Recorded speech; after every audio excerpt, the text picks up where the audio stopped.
Good morning, નમસ્કાર. હું Udhna academy education trust સંચાલિત શ્રીમતી એમ.જે. મહેતા પ્રાથમિક શાળા તરફથી શ્રીમતી વીણાબેન પટેલ આપ સૌનું હાર્દિક સ્વાગત કરું છું.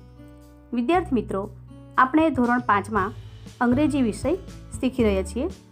મિત્રો, આજે આપણે શીખીશું યુનિટ 6 આઈ સ્ટડીડ હેલ્પિંગ હેન્ડ્સ. આપણે આગળ યુનિટ 5 હેલ્પિંગ હેન્ડ્સ શીખી ગયા. હવે શીખીશું આઈ સ્ટડીડ હેલ્પિંગ હેન્ડ્સ. એમાં જોઈએ સૌપ્રથમ એક્ટિવિટી 1A. નીચેનું કાવ્ય સાંભળો, દોહરાવો અને ગાઓ. સૌપ્રથમ આપણે કાવ્ય વાંચીશું. Incy wincy spider climbed up the spout. Down came the rain and washed the spider out. Out came the sun and dried up all the rain. Incy Wincy Spider climbed up the spout again. અહીં સરસ મજાની આ poem આપેલી છે. ઉપરનું ચિત્ર જુઓ, એમાં વરસાદ પડી રહ્યો હોય એવું આપણને દેખાય છે, જ્યારે નીચેનું જે ચિત્ર છે એમાં વરસાદ બંધ થયો હોય એવું લાગે છે. જોઈએ કવિતામાં શું કહેવા માગે છે. ઇન્સી wincy spider climbed up the spout.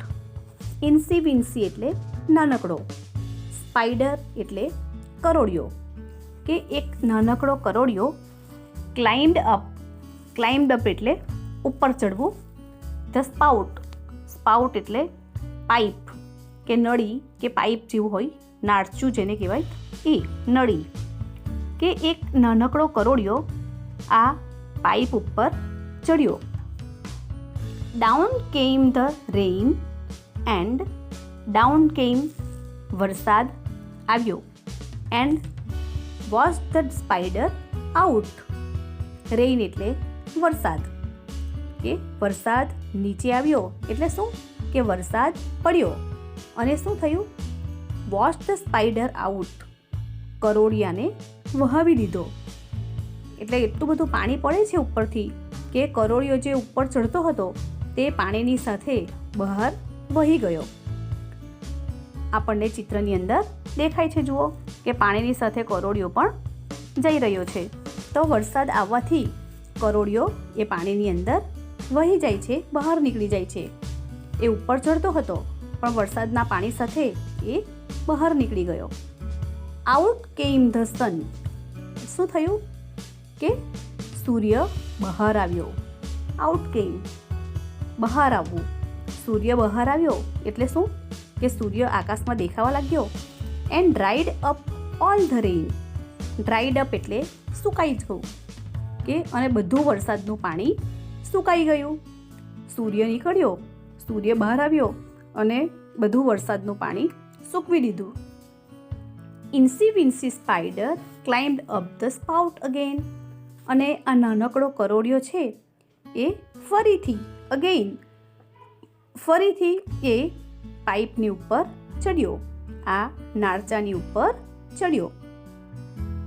તો આ રીતે આ આપણી પોએમ અહીં પૂર્ણ થાય છે. કે આપણે કહેવત પણ સાંભળી છે ને, આપણે શીખ્યા છે આ ભણવામાં પણ, કે કરોડિયો જાડું બાંધતા ગમે એટલી વાર પડે પરંતુ પોતાની મહેનતથી એ પોતાનું કામ પૂર્ણ કરીને જ જંપે છે. તો એ રીતે આપણને પણ ગમે એટલી નિષ્ફળતા મળે પરંતુ આપણે પણ વારંવાર જો હિંમત સાથે પ્રયત્નો કરીશું, મહેનત કરીશું, તો આપણે ચોક્કસ એક વખત સફળ થઈશું. ભલે આપણને હજારો નિષ્ફળતા મળે પરંતુ સખત પરિશ્રમથી અને પ્રયત્નોથી આપણે ચોક્કસ સફળ થઈ શકીએ છીએ. તો આ રીતનું આપણને અહીં શીખવાનું મળે છે. હવે પછી આપણે જોઈએ એક્ટિવિટી 2A. ચિત્ર જુઓ અને તમારા શિક્ષક તેનું વર્ણન કરે તે સાંભળો. Today at Bholabhai's farm. કે આજે ભોળાભાઈના ખેતરે. ફાર્મ એટલે ખેતર. અહીં તમને એક ગામડાનું ખેતરનું ચિત્ર આપેલું છે. ઉપર જુઓ કોકોનટ ટ્રી દેખાય છે બધાને? એકદમ ઉપર કોકોનટ ટ્રી આપેલા છે. અહીં નીચે અહીં કનુ જે છે એ શું કરી રહ્યો છે?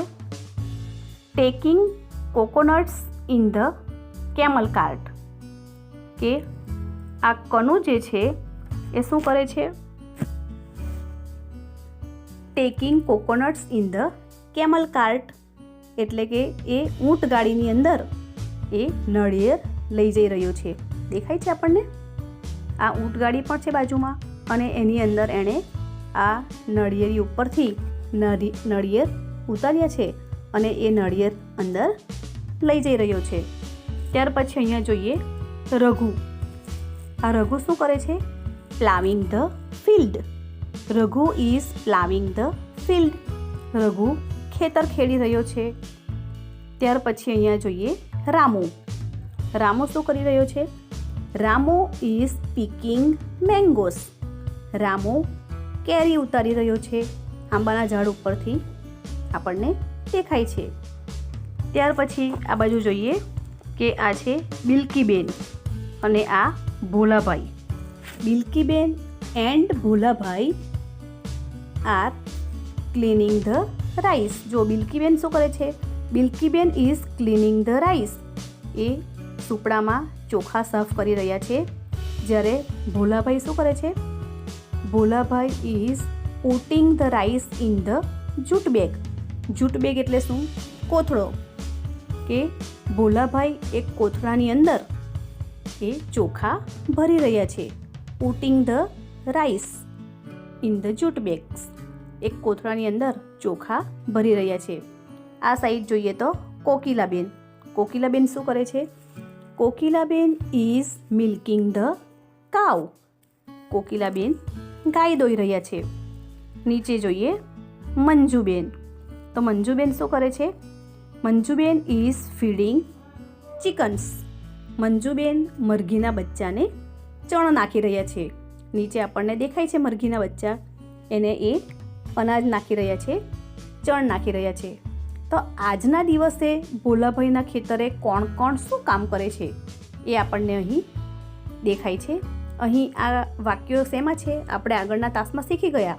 ચાલુ વર્તમાન કાળ કે ક્રિયાપદને શું લાગેલું છે? આઈએનજી. અહીં છે taking coconuts in the camel cart કે એ ઊંટ ગાડીમાં નળિયેર લઈ જઈ રહ્યા છે. ત્યાર પછી પ્લાવિંગ ધ ફિલ્ડ, ખેતર ખેડી રહ્યા છે. મિલ્કિંગ ધ ગાવ, એ ગાય દોઈ રહ્યા છે. ત્યાર પછી પીકિંગ મેંગોસ, કેરી તોડી રહ્યા છે. અને putting the rice in the jute bags, અને એ કોથળાની અંદર ચોખા ભરી રહ્યા છે. અને બીજું શું છે? ફીડિંગ ચિકન્સ, કે એ મરઘીને ચણ નાખી રહ્યા છે. તો આ બધા વાક્યો એ ક્રિયા ચાલુ છે એવું બતાવે છે. આજના દિવસે એ લોકો આ બધું કામ કરી રહ્યા છે. ધ પ્રેઝન્ટ કન્ટિન્યુઅસ ટેન્સ, ચાલુ વર્તમાન કાળ. તો આપણે આ જે ચિત્રો જે છે એના વાક્યો આપણે ચાલુ વર્તમાન કાળના જોયા.